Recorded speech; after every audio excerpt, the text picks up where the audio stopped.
Now, we've just had a very controversial March for Australia rallies around the country just this past weekend.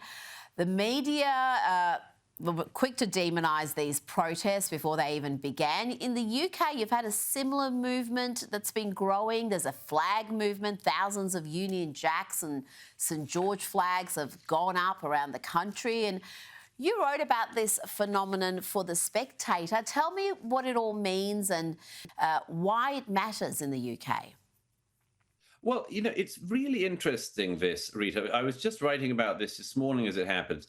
And I said, there are major marches where tens of thousands of people came out flying their national flag in multiple cities and were promptly demonized by their own government, branded as racists by newspapers, and called neo-Nazis by the media. And it happens that this weekend it was Australia that happened in, with the protests in Sydney, Melbourne, and elsewhere. But that could just as easily have been written or said at any point in recent weeks about people in Britain, about people in France, people in America and elsewhere, with the exception that America is actually trying to answer some of these concerns at the moment. But the cause everywhere is the same.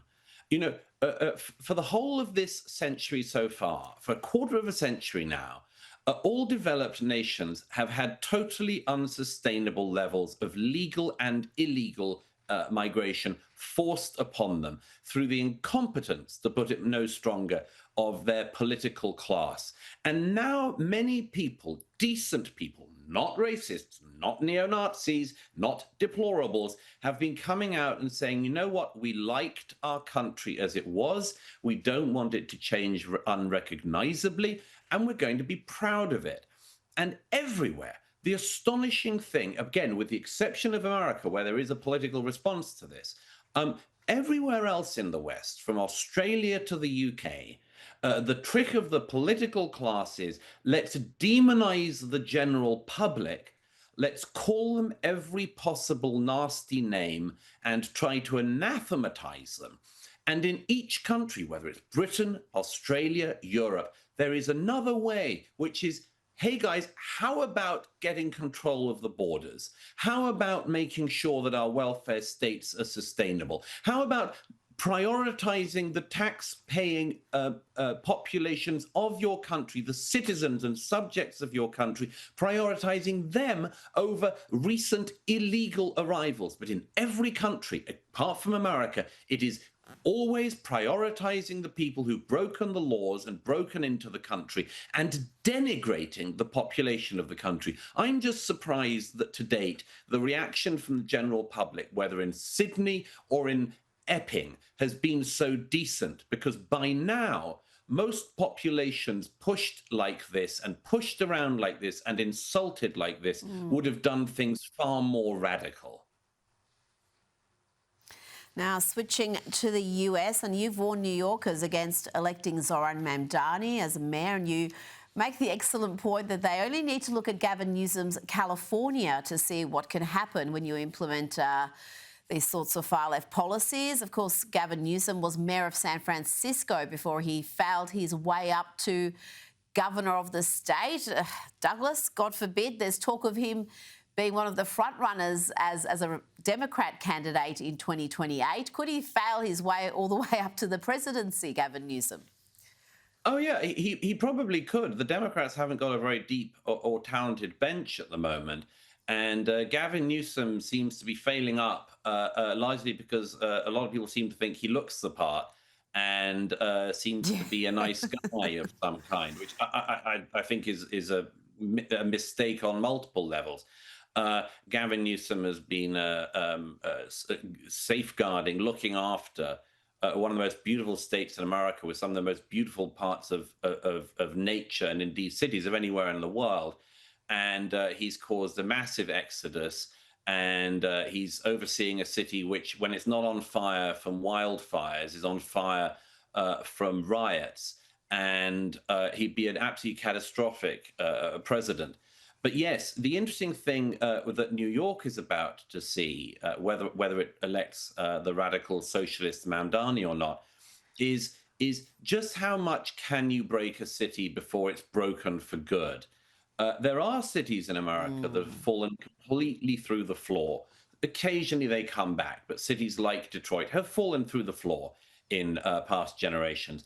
LA has been stress tested to an incredible extent. San Francisco, ditto. New York, people like Mamdani, the failed rapper, seem to think that they can just stress test a city like New York endlessly.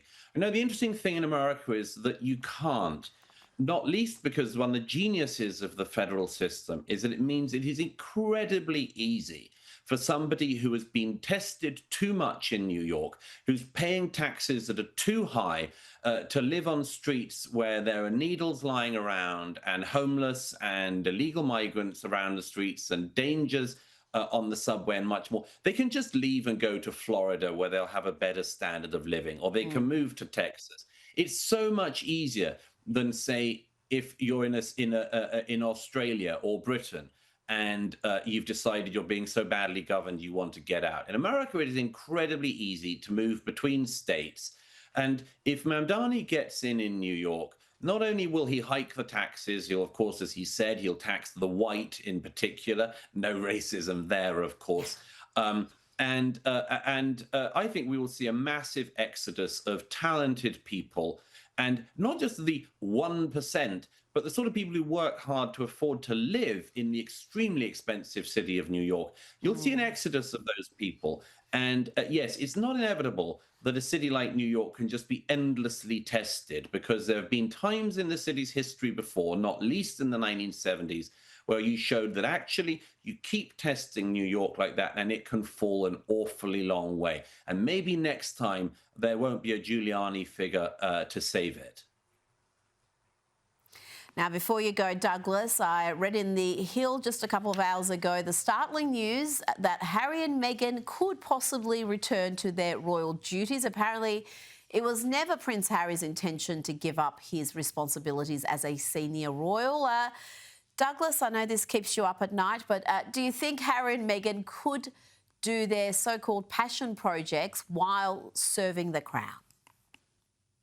I love this alleged spin that it was an accident that he gave up his royal duties. You or I might forget to empty the dishwasher. Harry forgot to keep doing royal duties. Could happen to anyone, you know. I mean, it was only his main job and role in life. So no, I don't particularly buy that. I suspect they will hold out in Montecito as long as they can, until the Netflix deals dry up further and the sales of Meghan's jam don't bring in sufficient funds. And at that point, they may try to make a re-entry. But I love this thing of just sort of forgetting about it. It's like, whoops, I left the country, insulted my family, and stopped doing any royal duties, but I didn't mean to. Brilliant. Only Harry and Meghan could do that. Absolutely. Douglas Murray, thank you so much for your time tonight. Great pleasure as always. Thank you, Rita.